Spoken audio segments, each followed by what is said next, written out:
ഇറാന്റെ നേതൃത്വത്തിൽ സുപ്രധാന മാറ്റം.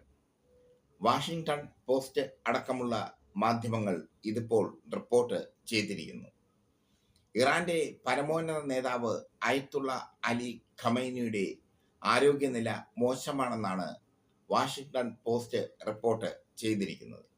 ചില മാധ്യമങ്ങൾ അദ്ദേഹം കോമാ സ്റ്റേജിലായെന്നും എന്താ പറയുക വിഷം തീണ്ടിയിട്ടുണ്ടെന്നും ഒക്കെ പ്രചരിപ്പിക്കുന്നുണ്ട്. അതൊന്നും സത്യമല്ല. അദ്ദേഹത്തിന് 85 വയസ്സുണ്ട്.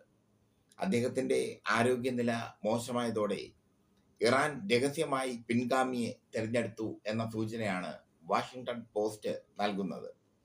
ഖമൈനിയുടെ മകൻ മൊജ്തബ ഖൊമൈനി അടുത്ത പരമോന്നത നേതാവാകുമെന്ന് വാഷിംഗ്ടൺ പോസ്റ്റിന്റെ റിപ്പോർട്ടിൽ പറയുന്നു. അയത്തുള്ള അലി ഖൊമൈനി ഒരു ഇറാൻ നയതന്ത്ര പ്രതിനിധിയെ കാണുന്ന ചിത്രം പങ്കുവച്ചുകൊണ്ട് അദ്ദേഹത്തിന് യാതൊരു കുഴപ്പവുമില്ല എന്ന് ഇറാൻ സ്ഥാപിച്ച് എടുത്തു. പക്ഷേ 85-കാരനായ ഖമൈനി ഒരു വിടവാങ്ങലിന് ആഗ്രഹിക്കുന്നു. അതുകൊണ്ടാണ് അദ്ദേഹം അദ്ദേഹത്തിന്റെ മകനെ തന്റെ പിൻഗാമിയായി തെരഞ്ഞെടുത്തത്. ലെബനൻ യുദ്ധം, ഹമാസ് യുദ്ധം, ഇറാന്റെ നേർക്കുള്ള യുദ്ധം, ഇതൊക്കെ ഇസ്രായേൽ ചെയ്തുകൊണ്ടിരിക്കുകയാണ്. ഈ സാഹചര്യത്തിൽ ഇസ്ലാമിക വിപ്ലവത്തിന്റെ നേതാവ് അയത്തുള്ള ഖമൈനിക്ക് വയസ്സായിരിക്കുന്നു. 85 വയസ്സുണ്ട്. അദ്ദേഹത്തിന്റെ സ്ഥാനം ഒഴിയാൻ സമയമായിരിക്കുന്നു.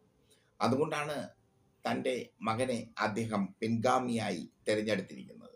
മുമ്പ് Iran president Ebrahim Raisi helicopter അപകടത്തിൽ മരിച്ചപ്പോൾ മുജ്തബ ഖൊമൈനി ഇറാൻ പ്രസിഡന്റ് ആകുമെന്ന അഭ്യൂഹം പരന്നിരുന്നു.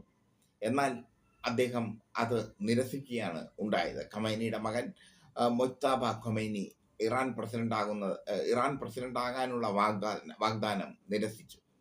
പക്ഷേ ഇപ്പോൾ ഇറാന്റെ പരമോന്നത നേതാവ് അയത്തുള്ള അലി ഖൊമൈനി പിൻവാങ്ങുമ്പോൾ മൊജ്തബ ഖൊമൈനിക്ക് ചുമതലകൾ ലഭിക്കുകയാണ്.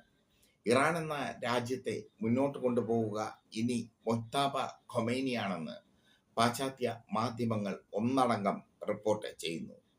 പരമോന്നത നേതാവാകാൻ മറ്റ് 2 പേരെ കൂടി നിർദ്ദേശിച്ചിട്ടുണ്ട് ഇറാൻ സർക്കാർ. പക്ഷേ ഖൊമൈനിയുടെ മകൻ തന്നെ ആകണം എന്നാണ് ഇറാനിലെ ജനങ്ങൾ ആഗ്രഹിക്കുന്നത്. അയത്തുള്ള അലി ഖൊമൈനിയെ പോലെ തന്നെ മുജ്തബ ഖൊമൈനിയും ധീരമായി തീരുമാനങ്ങൾ നടപ്പാക്കുന്ന വ്യക്തിയാണ്. ഇസ്രായേലിനെതിരെയും അമേരിക്കയ്ക്കെതിരെയും അദ്ദേഹം ശക്തമായ നിലപാടുകൾ എടുത്തുകൊണ്ട് മുന്നോട്ട് പോയിട്ടുണ്ട്. മുൻകാലങ്ങളിൽ അദ്ദേഹം അത് തെളിയിച്ചിട്ടുമുണ്ട്. അതുകൊണ്ട് തന്നെ അയത്തുള്ള അലി ഖൊമൈനിക്ക് ശക്തനായ ഒരു പിൻഗാമിയാണ് മൊജ്തബ ഖൊമൈനി എന്നതിൽ ആർക്കും തർക്കമില്ല. ഇറാനാകട്ടെ നിർണായകമായ ഒരു യുദ്ധത്തിന് ഒരുങ്ങിയാണ് ഇസ്രായേലുമായി നിർണായക യുദ്ധം നടത്തുമെന്ന് പറഞ്ഞത് മറ്റാരുമല്ല, അയത്തുള്ള അലി ഖൊമൈനി തന്നെയാണ്. 85-ാം വയസ്സിലും ഇറാന്റെ സാംസ്കാരിക സാമൂഹിക അവബോധത്തിൽ നിറഞ്ഞു നിൽക്കുകയാണ് അയത്തുള്ള അലി ഖൊമൈനി. പക്ഷേ അദ്ദേഹം തന്നെ സ്വയം തിരിച്ചറിഞ്ഞിരിക്കുന്നു, തനിക്ക് പ്രായമായി, പിൻഗാമി വരാൻ സമയമായി.